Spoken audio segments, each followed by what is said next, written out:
여러분 안녕하세요. 말씀 묵상입니다.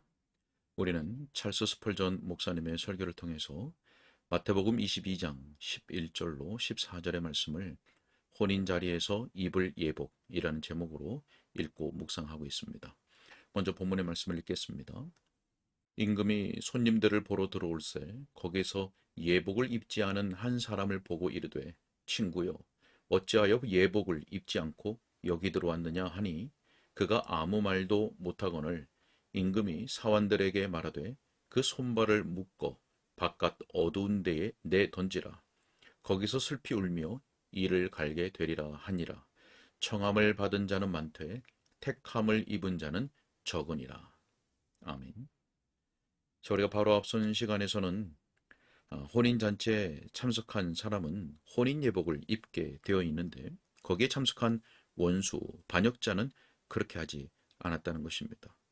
그는 잔치에서 먹는 음식도 좋아하고 또 의자에 기대서 거만한 모습을 보여주는 것은 좋아하지만 아들에게는 관심이 없었습니다.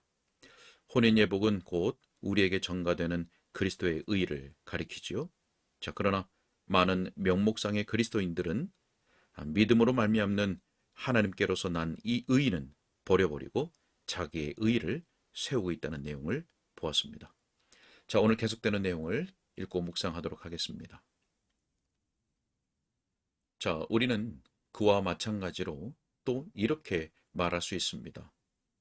혼인 예복은 거룩한 성품을 뜻하는 것이고 성령께서 우리 안에서 역사하사 나누어 주시는 의의를 뜻할 수 있다는 것입니다. 그것 또한 은혜의 한 증거로서 마찬가지로 필요합니다. 만일 그 진술에 의문을 제기한다면 저는 여러분에게 하늘에서 성도들이 입은 옷을 상기시켜 드리겠습니다. 그 옷에 대해 무엇이라고 말합니까? 어린 양의 피에 그 옷을 씻어 희게 하였느니라. 계시록 7장 14절의 말씀입니다. 자, 그러므로 그들의 의복은 일찍이 씻을 필요가 있는 의복이었습니다. 이것은 어떤 의미에서든지 주 예수 그리스도의 의를 말하는 것일 수 없습니다. 주 예수 그리스도의 의는 항상 완전하고 흠이 없었기 때문입니다. 그렇다면 이 비유는 개인적 성품과 관련하여 때로 성도들에게 적용되는 것이 분명합니다. 위대한 임금님의 충성스러운 손님들에게는 언제나 거룩함이 있습니다. 왜냐하면 거룩함이 없이는 아무도 주를 보지 못할 것이기 때문입니다. 자칭 신자라고 하는 사람들 가운데 성령의 거룩하게 하시는 역사에 대해서는 전혀 관심이 없으면서 자기들이 전가된 의의를 소유하고 있다는 생각으로 안심하는 사람들이 너무나 많습니다. 그들은 순종의 의복을 입기를 거부합니다. 성도들의 의인 흰 세마포 입기를 거절합니다. 그렇게 그들은 방자함과 하나님께 대한 적의를 보이며 하나님의 아들에 대한 불순종을 드러냅니다. 그런 사람들이 믿음으로 말미암아 의롭다함을 받는 것에 관하여 또는 은혜로 말미암아 구원받는 것에 관하여 자기들의 생각을 말할 수 있습니다. 그러나 마음속으로는 반역을 생각하는 자들입니다.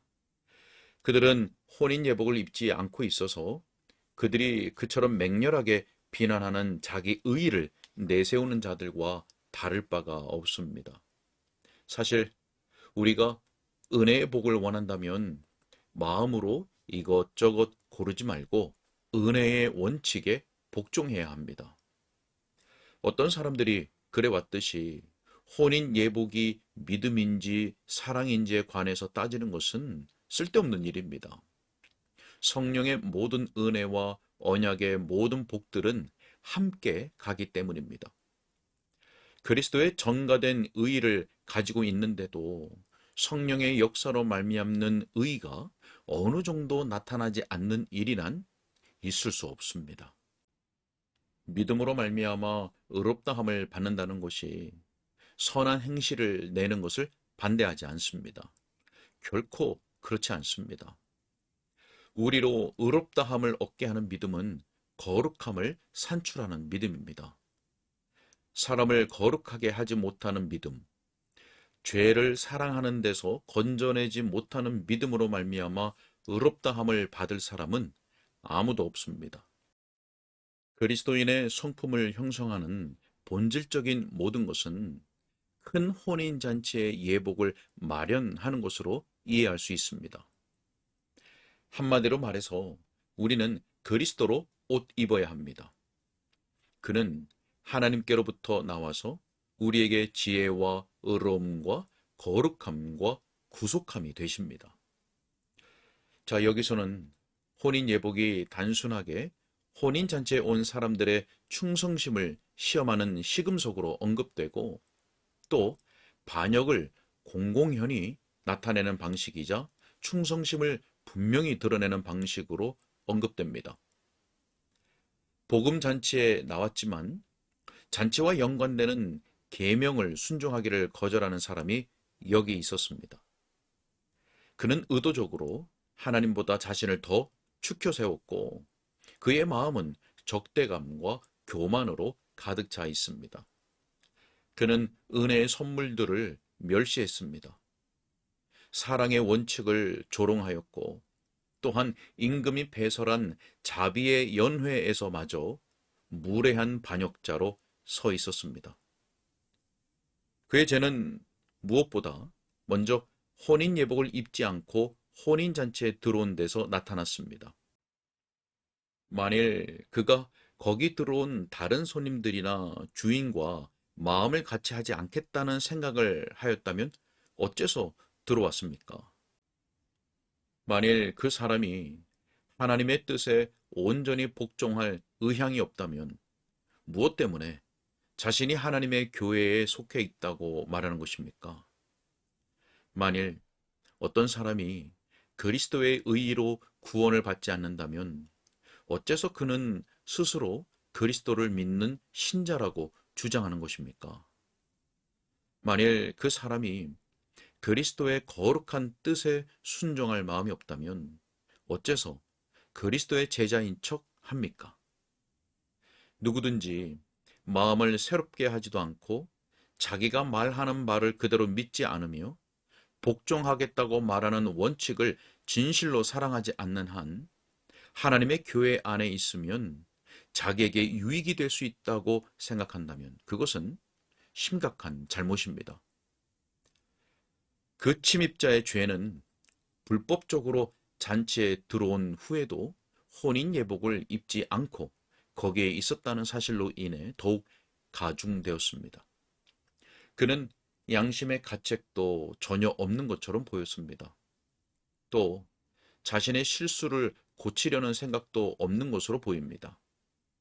임금님이 들어와서 그를 잡아 끌어내라고 말씀하셨을 때에야 그 무엄한 배도자는 자기가 그 자리에서 쫓겨난다는 사실을 생각하였습니다. 교회에 그런 식으로 들어오는 이가 있을까봐 두렵습니다. 만일 그 사람이 혼인잔치에 예복을 입을 필요가 없다고 생각하고 들어와 보니 다른 모든 사람이 예복을 입고 있는 것을 보았고 그 예복이 바로 그 자리에 온 손님들의 독특한 표지라는 것을 주목하였다면 아마 그는 불안을 느꼈을 것입니다. 그리고 예복을 가지고 있는 사람들에게 가서 자신도 예복을 얻고 싶은 마음을 토로하였을 것입니다. 그렇게 했다면 그가 그런 잘못으로 문책받지는 않았을 것입니다. 그러나 그는 자기가 취한 입장 그대로를 고집하고 있었습니다. 자, 설교를 듣고 있는 여러분, 만일 여러분이 눈에 보이는 하나님의 교회에 가입하면서 선행적인 조건들을 갖추지 않았거나 마음으로 하나님께 복종하지도 않고 그리스도를 진심으로 존귀하게 여기지 않는 죄악을 저질렀다면 저는 여러분에게 간청합니다. 여러분에게 부족한 것을 구하십시오. 곧 하나님을 믿는 믿음을 구하고 새로운 마음을 구하며 생활의 거룩함을 구하십시오. 임금님의 충성스러운 신하가 되려고 애를 쓰십시오. 여러분이 그러한 것들을 갖기 전에는 여러분은 결코 만족해서는 안 됩니다. 곧 임금님이 들어오실 것입니다. 임금님께서 지금은 여러분에게 시간을 주고 계십니다. 즉, 지금 여러분이 있지 않았어야 할 위치에 있지만 그럼에도 불구하고 현재 여러분이 있는 곳에서 여러분을 의롭게 할 것을 얻음으로써 올바른 위치에 있을 수 있는 은혜를 얻도록 시간을 주고 계시는 것입니다. 자기의 옷을 입고 앉아있는 사람은 무리들 중에 금방 눈에 띄는 얼룩무늬 새와 같습니다. 그때라도 그 사람들 중 한 사람이 될 수 있는 가능성이 있었습니다. 그러나 그는 그런 가능성을 활용하지 않고 계속해서 임금님을 무시하였습니다. 그는 잔치에 오기를 거절했던 사람들의 운명이 어떠한 것인가를 알았음에도 끝내 고집을 부렸습니다. 임금이 군대를 보내어 임금의 사신들을 죽였던 악한 사람들을 멸하였다는 사실을 알았을 것입니다. 그런데도 그는 감히 면전에서 태연히 군주의 무서운 권세를 깔보고 있습니다. 그는 이 말을 노처럼 마음을 금강석처럼 단단히 만들었습니다. 그리고 자기의 선동적인 정신이 뚜렷하게 드러날 수 있는 입장을 밀고 나갔습니다. 그는 속으로 이렇게 말하였습니다. 나는 이 혼인에 대해서 아무 관심이 없어. 나는 이 혼인을 아주 우스꽝스럽게 만들 거야. 잔치 자리에 밀고 들어가서 무시하는 태도를 보여주겠어. 물론 잔치 음식을 먹을 거야. 그러나 그 아들은 내게서 조금도 영예를 받지 못할 거야. 그 임금도 내 뜻을 굽혀 명령에 순종하게 하지 못할 거야. 그래서 그는 그처럼 뻔뻔스럽게 긍휼의 잔치에 참여하여 악에 찬 모반자로서 즐기고 있었던 것입니다. 여기에 계신 분들 중에 그런 사람이 있습니까?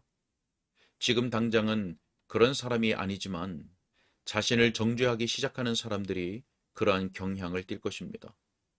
저는 이렇게 말한 사람을 알고 있습니다. 나는 그 혼인 예복을 입지 않은 손님이에요. 물론 그분은 그런 사람이 아니었습니다.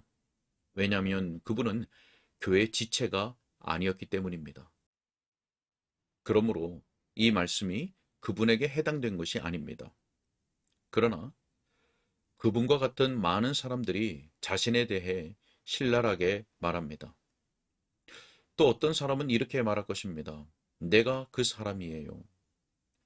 자, 하나님 가까이에서 살고 그리스도를 닮고 싶은 소원을 가지고 있으며 범사에 하나님의 뜻대로 행하려는 마음을 가진 사람이 그런 말을 하는 경우가 있습니다. 아주 확실하게 바른 위치에 있는 사람이 자신이 그러한 사람이 아니라고 의심을 가질 수도 있습니다. 반면에 하나님의 뜻에 전혀 복종해 본 적이 없는 불성실한 사람들이 이렇게 말할 수도 있습니다. 그게 무슨 문제인가? 나는 다른 사람들과 같이 행하고 있어. 나는 다른 사람들처럼 은혜의 방편에 참여하고 있어. 그러니 내게 염려스러운 것은 전혀 있을 수 없어. 자, 그런 사람들에게 하나님께서 은혜를 주시어 주님 앞에서 근신하고 두려움을 갖게 하시기를 바랍니다. 오늘은 여기까지 읽겠습니다. 네, 혼인예복은 또한 성도들의 거룩함을 가리킵니다. 자, 이 또한 은혜의 증거로서 필요하죠. 자, 우리로 의롭다함을 얻게 하는 믿음은 거룩함을 산출하는 믿음입니다. 거룩하게 하지 못하는 믿음, 죄를 사랑하는 데서 건져내지 못하는 믿음으로는 의롭다함을 받지 못합니다. 자, 스펄전 목사님은 주님의 교회에 속해 있다고 하면서도 그리스도의 의의로 구원을 받지 않은 죄, 또 주님의 거룩한 뜻에 순종하지 않은 죄, 또 그리스도를 진심으로 존귀하게 여기지 않는 죄 가운데 있다면 믿음을 구하고 새로운 마음을 구하고 생활의 거룩함을 구하라고 설교합니다. 그리고 그러한 것을 갖기 전에는 만족해서는 안 된다고 권면합니다. 하나님께서 우리 각자의 심령 가운데 이러한 것을 간절히 구할 마음과 소원을 일으켜 주시고 소원하며 간구하는 우리 모두에게 이를 허락하시기를 간절히 소원합니다. 기도하겠습니다. 사랑과 은혜가 풍성하신 아버지 하나님, 오늘도 주의 복음을 듣게 하시니 감사합니다. 하나님은 우리의 마음속에 소원을 일으키시고 또 우리로 하여금 간구하게 하시며 그를 수단으로 하여서 주님의 뜻을 이뤄가신 줄로 믿습니다. 하나님, 우리 주 예수 그리스도는 우리에게 의로움과 거룩함과 구속함이 되신 줄로 믿습니다. 하나님, 우리에게 예수 그리스도를 진실하게 믿는 믿음을 주시고 새로운 마음을 주시며 또 거룩함을 주시며 그리스도를 진심으로 존귀하게 여기는 마음을 우리 가운데 일으켜 주시옵소서. 주님 께 부탁하옵고 예수님의 이름으로 기도하옵나이다. 아멘.